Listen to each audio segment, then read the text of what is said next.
Good morning, everyone. Welcome back to the XFL Fan Zone. And we are 102 days away from kickoff. And since looks like we're going to be a little bit light on XFL news for a while, I decided to start a three-part series. Well, three-part for now, but of three different people giving me requests for three different types of videos. And today we're going to talk about social media in the XFL and what it means to the XFL. Now, the one thing we have this time around in XFL 2.0 that we didn't have back in 2001 is social media. We didn't have YouTube back then, or Twitter, or Instagram, or Facebook, or whatever social media service you have now. LinkedIn, I'm not even sure. I've never been on that, but it's out there. It has given a chance for fans and everyday people to come out and deliver their news and their opinion. And I'm telling you right now, not just in the sports world, but a lot of people like me rely on other fans like myself for news and for different opinion. Because as we've seen, that the media is controlled by certain advertisers, certain people, certain companies, and they're not going to give you the opinion or the news you want. And social media has allowed people like us to do this. And not just in the sports world, but the news cycle as well. How many people now get their information source from social media or other YouTubers like myself? It's quite a few of them, because the media has been proven to be corrupt and bribed or forced. It's like no different in Washington, D.C. You got lobbyists forcing their will on them, trying to enforce their will on us. So social media has given us this platform that we've never seen before. And good job on the XFL and Alva Luck for embracing it.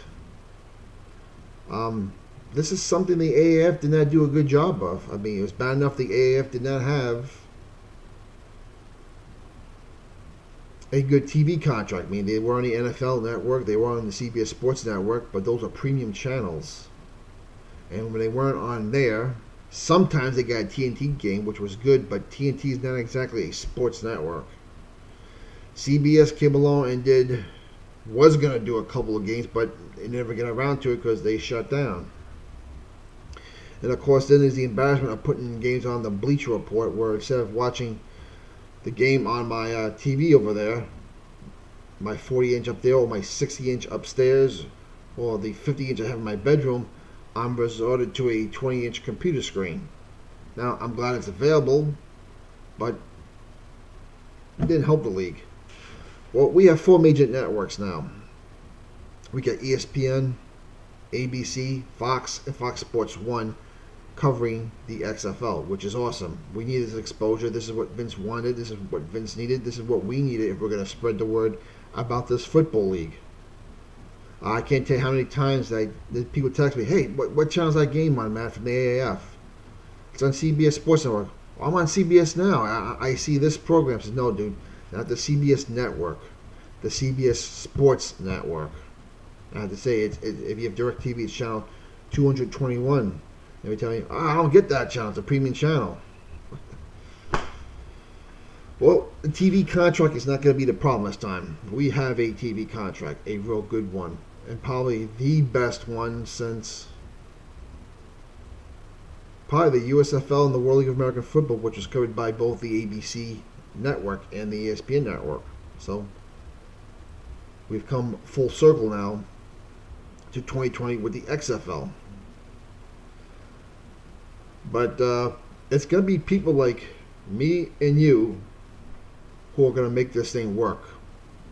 And I think Alva Luck knows this, and he's done a good job of embracing it. I don't see Alva Luck just doing interviews for ESPN and Fox. I see him going on other YouTube channel and XFL YouTube podcasts to do interviews, which is a great thing. If you saw during the draft day,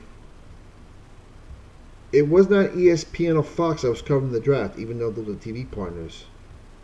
It was the XFL live show who was brought in to cover the draft.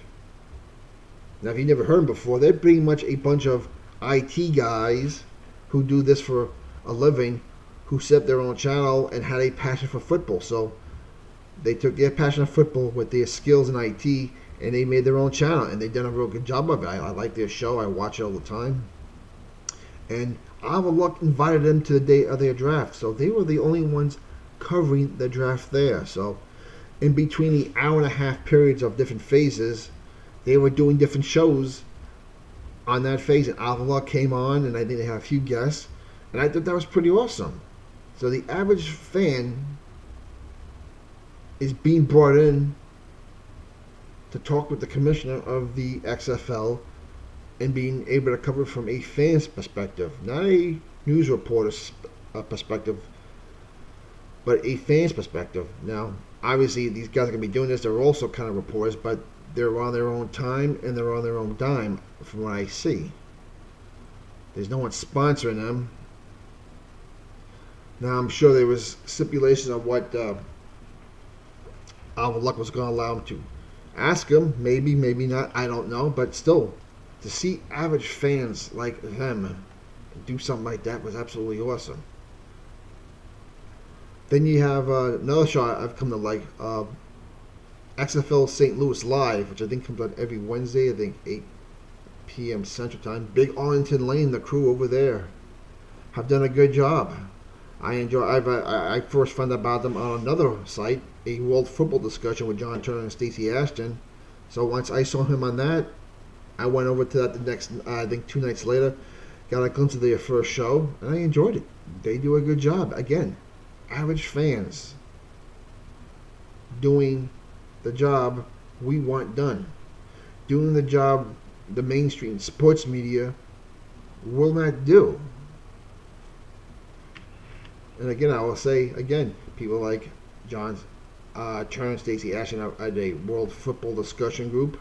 My boy down in Alabama, Brett Tierce, in the XFL, 100% XFL site, Facebook site.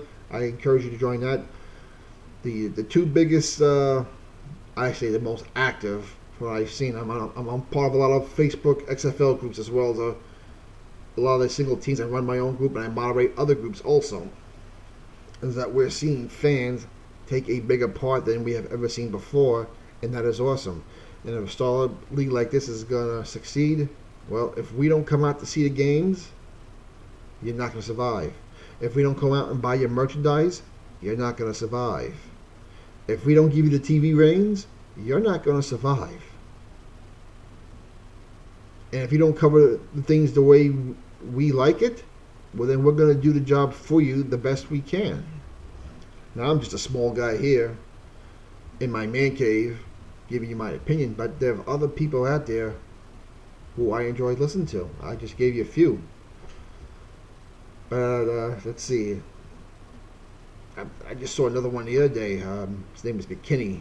I think TM Sports 333, I think it was called. I don't know offhand, but there are many others out there doing stuff like this. Like me and the XFL Fan Zone on Facebook, Arlington Lane over in XFL, St. Louis Live, again, a World Football Discussion Group, Brett Tierce and 100% XFL, and there are a lot of Facebook and Twitter pages dedicated to either the XFL or just one of the teams, or I've seen pages with the XFL West Division, the XFL East Division.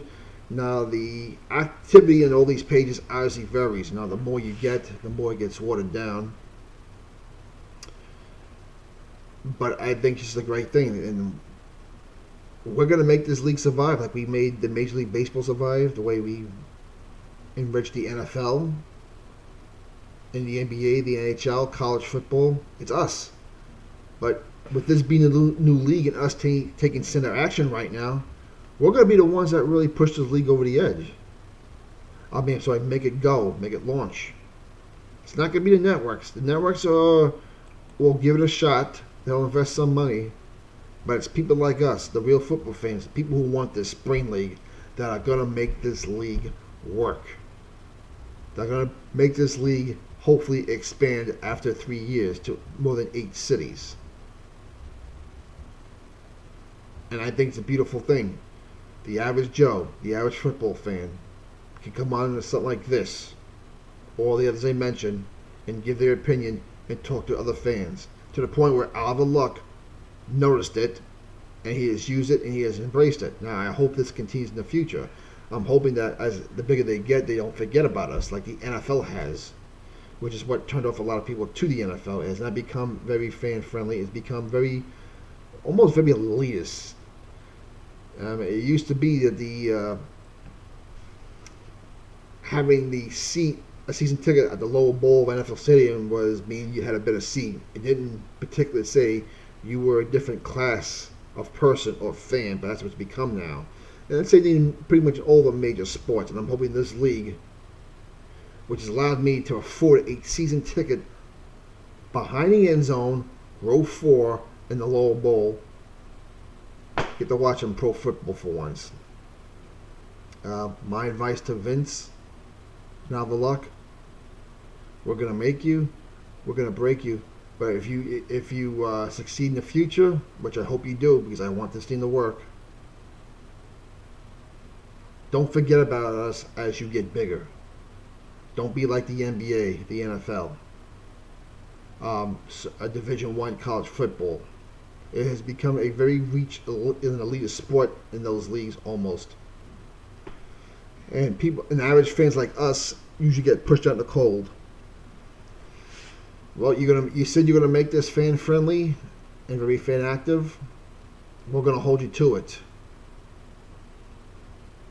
So, folks, let me know what you think. I'm trying to remember who the person who wanted this video, but this is a good topic you gave me. I appreciate it, and my next video is gonna be on expansion. I have another guy who wanted me to do I don't know what it'd be like for the XFL to expand and where they would do it. So that'll be the next video for next week.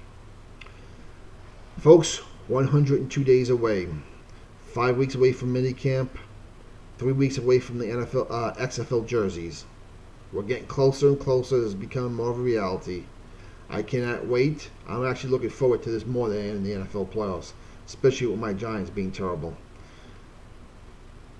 Well, unless there's any more news that we don't expect this week in the XFL, I will probably see you next Tuesday morning with our expansion video.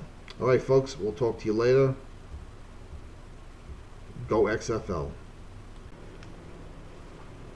And oh yeah, I almost forgot this one, the most obvious one, the XFL News Hub.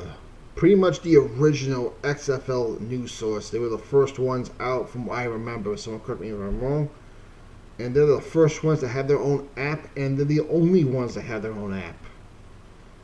Not even the XFL right now themselves have their own app, or the individual teams. So what does that tell you? Again, another guy, a group of guys who are IT guys who have their passion for football, sharing their love for football and their skills with us. Just another example. Alright, everyone, this is definitely it. We'll see you next week with a new requested video series, and 1 to 2 days.